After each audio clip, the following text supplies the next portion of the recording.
எங்கெங்கெல்லாம் வனப்பரப்புகள் அதிகமாக இருப்பதோ எல்லா இடத்துலையுமே ஒரு பெரிய ஒரு என்ன சொல்றது ட்ரைபல் அப்படிங்கிறத தாண்டியும் இருக்கக்கூடிய இந்திய குடிமக்களான அவங்களுக்குலாம் ஐடென்டிட்டியே இல்லாம பல வருடங்களா இந்தியா சுதந்திரம் அடைஞ்சு ஒரு 70 வருஷத்துக்கு அப்புறம் கூட அந்த ஃபாரஸ்ட்டுக்குள்ளார இருக்கிற ட்ரைப்ஸை நம்ம ஒரு சிட்டிசனாவோ இல்லை பிரதியாவோ ட்ரீட் பண்ற அந்த அளவுக்கு கூட எந்த ஒரு ரெகக்னிஷனும் எந்த ஒரு ரைட்ஸும் இல்லாம இருந்தாங்க. ஸோ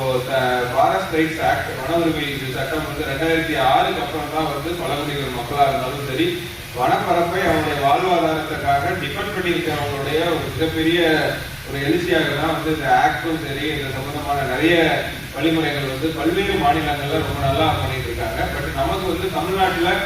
20 வருஷம் ஆனாலுமே கூட நமக்கு சில சட்ட சிக்கல்கள்லாம் இருந்ததுனால இந்த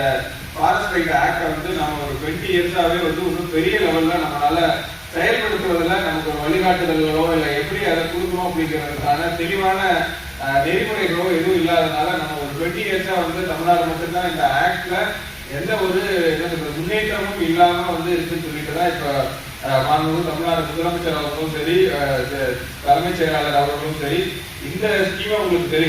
தெரிஞ்சதோட நானே இதோட ரொம்ப 4வது மீட்டிங் அட்டன் பண்றோம். சிஎஸ் போன வாரம் செவ்வாய்க்கிழமை நடந்த ஆய்வு கூட்டத்திலையும் இந்த சப்ஜெக்ட்ல பண்ணி அடுத்த வாரம் வர செவ்வாய்க்கிழமையும் இது கண்டினியூஸா மதிப்பிற்குரிய தலைமைச் செயலாளருடைய ஆய்வு கூட்டத்துல எதுவுமே இம்ப்ளிமெண்ட் பண்ணல சரியா கொடுக்கல அப்படிங்கிற மாதிரி நிறைய முரண்பாடுகள் இருந்தாலும் கூட வனத்துறை சார்ந்த அலுவலர்களுக்கும் சரி ஏற்கனவே நம்ம ஃபர்ஸ்ட் ஒரு மீட்டிங் அலுவலர்கள் நம்ம பிவிடி மகால ஃபர்ஸ்ட் மீட்டிங் ஒரு 4 மாதம் இருக்கும் நினைக்கிறோம். ஸோ ஃபர்ஸ்ட் மீட்டிங் ஆரம்பிச்சு அதுக்கப்புறம் வெவ்வேறு தான் இருக்கு. பட் நம்மளை போன்ற மாவட்டங்கள்ல குறிப்பா நம்ம சான்சரியா இருக்கட்டும், ஆனந்த டைகர் ரிசர்வா இருக்கட்டும், திருமலையா இருக்கட்டும், கன்னிவாடி நீங்க எந்த சைடு நமக்கு இப்போ லண்டன் லாரன்ஸ் ரிசர்வ் ஃபாரஸ்டா இருக்கட்டும், எது எல்லா இடத்துக்குமே நமக்கு அந்த இருக்கிற லோக்கல் எஸ்டியா இருந்தாலும் சரி அந்த சரி இந்த உரிமைகள் மறுக்கப்பட்ட டிஃபைன்டு பீப்புளுக்கு பண்ணணும் அப்படிங்கிறதுலாம் ரொம்ப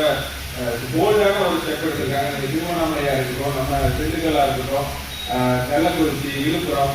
எங்கெங்கெல்லாம் இந்த வனப்பகுதிகள் ரொம்ப ரொம்ப ஸ்ட்ரிக்டா இருக்கும். ஏன்னா இப்போ நீங்க ஊட்டி எடுத்துட்டீங்கன்னா ஊட்டியோட நீலகிரியோட